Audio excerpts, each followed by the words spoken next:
Good morning, everybody. So, this morning's talk, obviously, we've been doing a whole series on lessons from different people or different stories in the Bible or different events in the Bible and seeing how they relate maybe to who we are, how we handle this particular situation that we're in.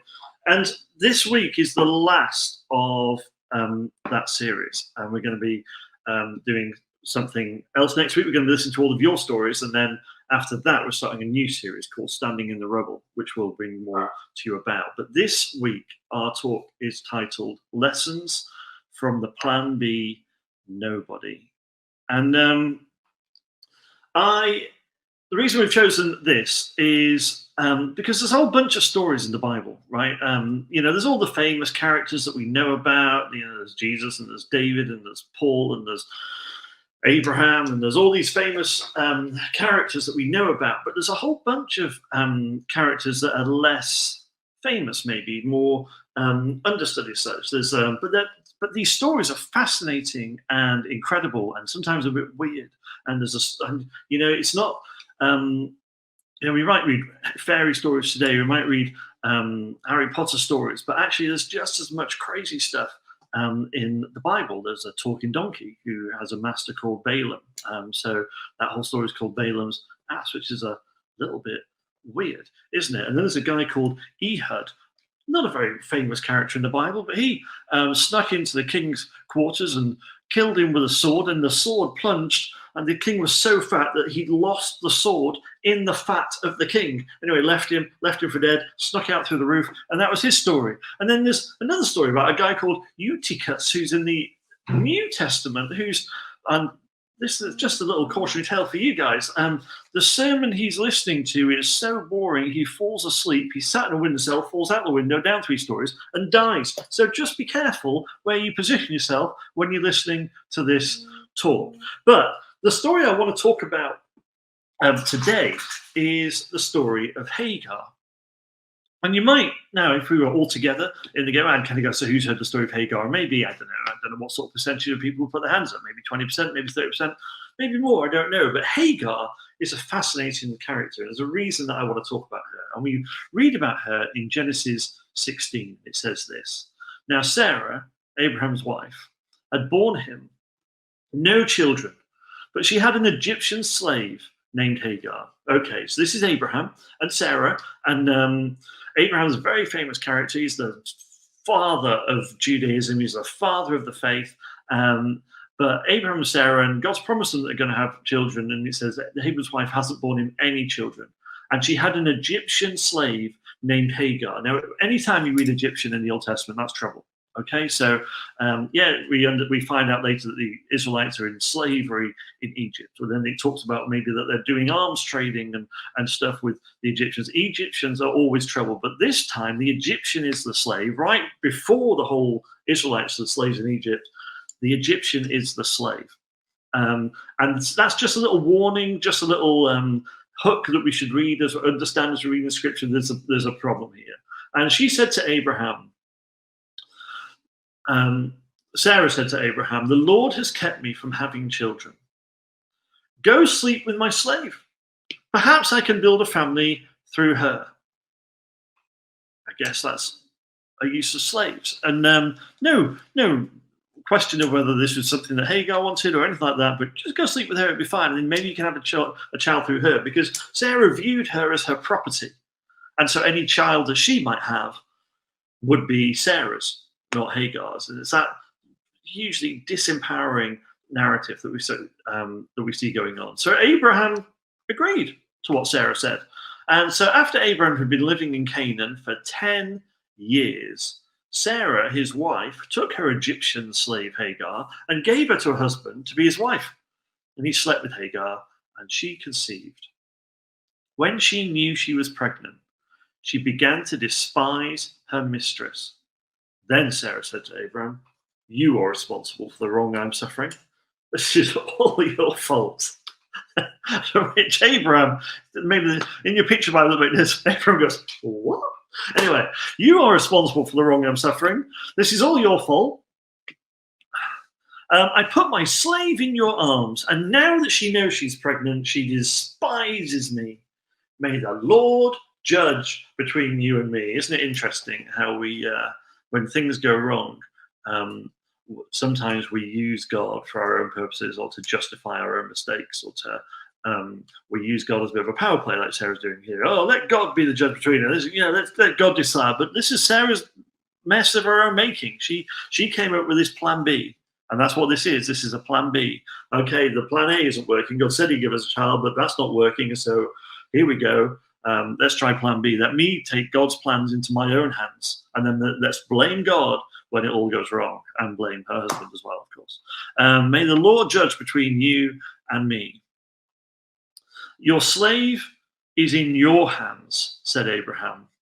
Go with her, do with her whatever you think best. Then Sarah ill-treated Hagar, so she fled from her. So this poor Hagar is being used as just as a piece of property, in that she's being passed around. She's my slave, but I'm going to give her to you, and then it's your fault. Well, it's not. She doesn't do with me. You do what you want with her, and she's just being passed around. She's a nobody in this story, and so she runs away. She can't deal with the mistreatment anymore. And for a slave to run away was a pretty serious business. Anything could happen to them, but she flees. And then, as she flees, the angel of the Lord found Hagar near a spring in the desert. It was a spring that is beside the road to Shur. And he said, Hagar, slave of Sarah, where have you come from and where are you going? I'm running away from my mistress Sarah, she answered. Then the angel of the Lord told her, go back to your mistress and submit to her. The angel added, I will increase your descendants so much that they will be too numerous to count. The angel of the Lord also said to her, you are now pregnant, and you will give birth to a son. You shall name him Ishmael, for the Lord has heard of your misery. He will be a wild donkey of a man. His hand will be against everyone, and everyone's hand against him. And he will live in hostility towards all his brothers. Isn't it fabulous that God uses this phrase? God's going, he's going to be a wild donkey of a man. It's kind of very colloquial sort of God there. But anyway, I love it. I love the phrasing. She gave this name to the Lord, who spoke to her. You are the God who sees me. For she said, I have now seen the one who sees me. That is why the well was called Beer Lahai Roi. It is still there between Kadesh and Bered. So Hagar bore Abraham a son, and Abraham gave the name Ishmael.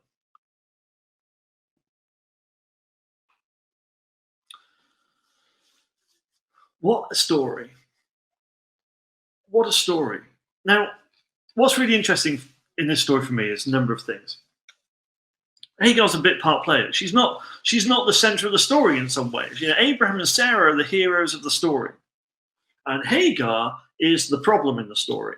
So Abraham and Sarah, they're the father and mother of the faith. They're the people we're cheering for in this whole story. They're the people who God's interacting with and showing up for and promising that he's going to give them all these descendants. And they're the ones, they're the origin of the Jewish faith. The origin in many senses of the Christian faith, therefore, in that sense. They're the fathers of the faith. And so they're the heroes of the story. And Hagar is clearly framed as a problem. Now, when I was a child, I remember this story, and I remember kind of thinking, what's God doing here? Like, what's he playing here? This is really weird. Like, Abraham and Sarah, the whole plan here is they're going to have the child that is then going to become this great family that's then going to become this great nation, and that's going to become Israel, and then that nation brings birth to Jesus, and then Jesus brings the gospel for the whole world, out of which comes Christianity, and that's the plan. And Hagar, what's she doing? Because she's messing it up. And why is God saying to her, oh, it's all right, Hagar, I'm going to give you loads of descendants? Because loads of the problems in the world are the enmity between the different religions. We've seen wars between different religions, between Christians and between Muslims. And Hagar is the mother Therefore, Abraham is the father of the faith of Islam and some of the other faiths that we see. And so we kind of go, what is God doing here? Why is God choosing to bless her and to bless her offspring? God's purpose is supposed to be blessing Abraham and Sarah and their offspring, and Hagar is the problem. And surely God could have avoided a whole bunch of problems if he just dealt with Hagar differently. That was my view when I was a child, when I was a teenager, when I read these stories as young. I kind of go, what's God playing at? Because Hagar is the problem. If Hagar wasn't, yes, he was Sarah's mistake, and Sarah shouldn't have done that, but Hagar's the problem here, and therefore Ishmael's the problem. Hagar is the plan B because plan A was too long in coming. They waited 10 years, but they couldn't wait any longer. So Hagar was the plan B. Ishmael was a mistake. And I don't know whether you ever feel like that about your story. Do you ever feel like, God's clearly working through these people and these people, but I'm just a bit of a problem? God doesn't really, I don't know, I think this whole thing would be better off if I wasn't around. I think the whole church would be better off if I wasn't around. Maybe a whole bunch of people would be better off if I wasn't around. Maybe I'm the problem. And maybe the narrative that you've been given in society or by your family or by your church even, or by your community, you're a bit of a problem. Obviously, you're very welcome, you're very lovely, you're a bit of a problem.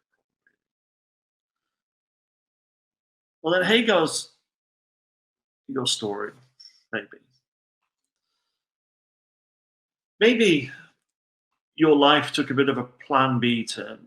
Maybe you thought you knew what God's calling was for your life, or you thought you knew how stuff was going to work out, and there was all this plan A, and it was going to be glorious, and it was going to be beautiful, and it was going to be full of success, and it was going to be full of amazing miracles and whatever, and that just didn't pan out, and now you find yourself in plan B, and you're a bit ashamed of it, and it's not quite how it was meant to go, and it's all a bit disappointing, so we don't really talk about it. And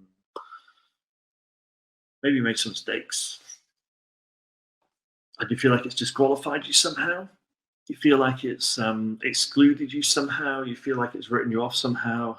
Maybe people blame you for the mistakes that you made, or maybe people blame you for the mistakes that they made, and you're just the convenient scapegoat. And maybe you don't think you necessarily made a mistake, but it just seems like it's easier for everyone else to think that you made a mistake, and then they don't have to think about their mistakes. And maybe Hagar's your story. Maybe Hagar's your story. Maybe you feel a bit invisible. Maybe you feel like you just passed around and you don't really matter, and no one really sees you, and no one really cares about you, and you're a bit anonymous and you're a bit invisible. And maybe Hagar is your story. You see, the problem is, we like to read things in the narrative. We like to, Abraham and Sarah, they're the heroes of this story. They're the main characters. They're the protagonists in the movie. They're the stars. They're the love interests. They're the whatever in the story in the movies, and they're the people that we're cheering for. But Abraham and Sarah don't behave very well in this. They mistreat Hagar quite a bit, and there's a lesson for us here that maybe heroes aren't always heroic. Maybe the people who are supposed to be on our side, maybe the people who are supposed to be the heroes in the story, maybe the people who are the leaders of the faith, or the heroes of the family, or the leaders of the family, whatever, maybe they always haven't behaved the way that they should behave. Maybe they haven't always been heroic. Maybe you've paid some of the price for that. And that's not right. That's not right, and maybe you feel a bit invisible. Maybe Hagar's story feels a bit like your story. You see, I think the Bible's full of plan Bs, people, characters on the edge a little bit, who get chewed up a little bit and spat out a little bit, and don't seem as important. But what we see going on here is something beautiful, something profound. Because she can't put up with the mistreatment anymore. She runs away. She's like, I'm done. I can't be dealing with this anymore. I'm out. But as she runs, she's She meets God. She meets the angel of the Lord. And there's this profound moment where she's asked this question: where have you come from and where are you going? What a question is that? What a question for each of us. Where have you come from and where are you going? If you take nothing else out of this talk this morning, whether you liken yourself to Hagar, whether or not, or whether you're more of an Abraham or Sarah or whatever, what a great question for all of us to take away. Where have you come from and where are you going? If we all spent a bit of time thinking about that this week, that would be something. But what's really interesting here is this is what God asks her. Hagar, where have you come from? Where are you going? And Hagar's like, well, I'm running from Sarah. Like, she's mistreating me and I can't put up with it anymore and I'm just running. See, she answers the first question. She knows where she's come from. She's running away. She's had enough. She can't put up with it anymore. She doesn't even begin to answer the second question. And how many of us are in that situation? Maybe we know what we're not, but we don't know what we're moving into or where we're going. Maybe we know where we've come from, what we're running away from, what we're getting away from, what we're leaving behind, but we don't know what we're moving into, where we're headed, where we're going. And that's Hagar's situation. She knows what she's running away from. She has to get out. But she has no idea where she's going. And God meets her right there and says, look, Hagar, I know who you are. You're Sarah's slave, and I know what's happened to you, and I know what's going on. And here's where this is going. And prophesies over a future. And says to her, look, you're going to have this child, and I'm going to bless this child, and this child is going to have descendants beyond those you can count. I'm going to bless you, and I'm going to bless your child. Go back. I will be with you. Your son is going to become a nation of people, nations of people. You see, God meets her. He knows her. And he knows where this is going. And he speaks into her future. And God blesses her. Which is a challenge to my teenage self. If Ishmael's children are as much a blessing as Isaac's children, then how I view the other, how I view other faiths, how I view the other is a challenge, isn't it? Because they're both blessings of God. We're all sons of Abraham, to quote the song. And Hagar's response to this beautiful encounter with God, where God has said, where you come from, and where are you going? This is who you are, and I know who you are, but I know where this is heading, and I'm going to bless you. Hagar's response is sensational. Because Hagar says, I have seen the God who sees me. What a beautiful moment for someone who feels invisible. What a beautiful moment for someone who feels like a mistake, like a failure, like a plan B, like a nobody. They encounter God, and her response is, I have seen the God who sees me. Because you see, God says to her, your story matters. Your story matters. You matter. This woman who feels totally invisible and totally mistreated, like her story's a total mistake, like she's the problem, like she's always the problem, she's always in the way, she's always the mistake. And God meets her and says, no, that is not how I see you. You are loved, you are known, I have a plan, I have a purpose, your story matters. And I think this morning, I want that to be a word of encouragement to all of you who maybe feel like your story is a bit like Hagar. You're a bit of a plan B, you're a bit of a side story, you're a bit of a nobody, you're a bit of You're a bit of an extra in the movie.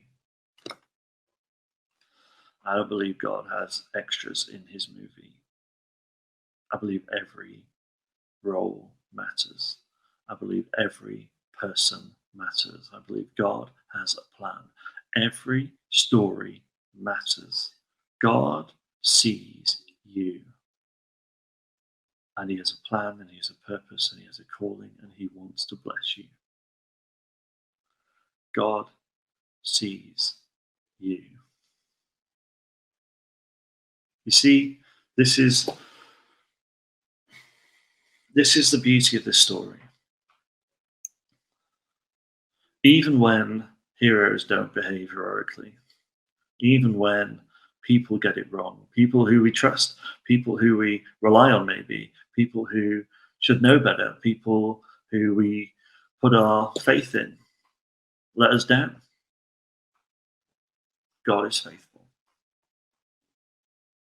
God sees you. God has a purpose for you. God wants to bless you. And God wants you to be a blessing.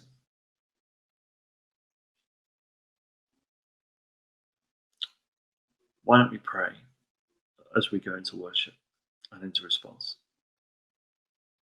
Lord, I want us all to take a moment to sit before the God who sees us. And Lord, wherever we felt invisible, wherever we felt like we failed somehow, like we're on plan B or C or D or X or Y or Z, you see us. And we want to thank you for that. You are the God who sees us. You are the God who knows us. You are the God who blesses us. You are the God who has a plan and a purpose and a path for us. So, Lord, I pray now that you will meet us right where we are, in the middle of the desert, if we're in a desert, by a spring, if we're by a spring, in the middle of our lockdown,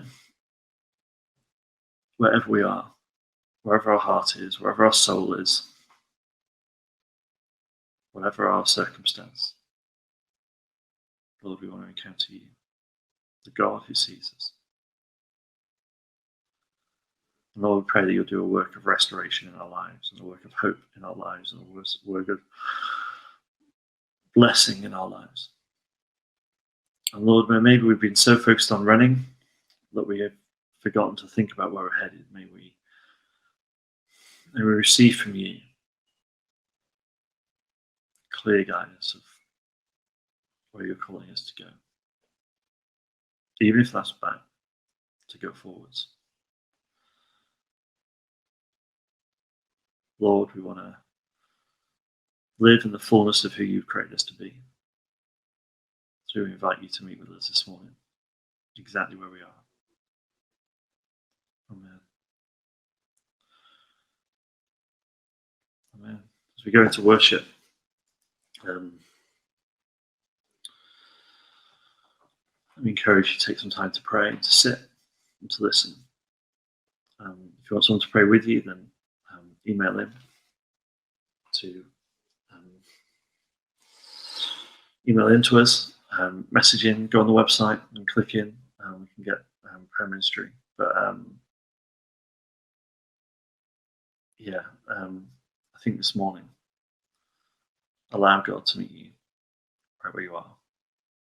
Sin.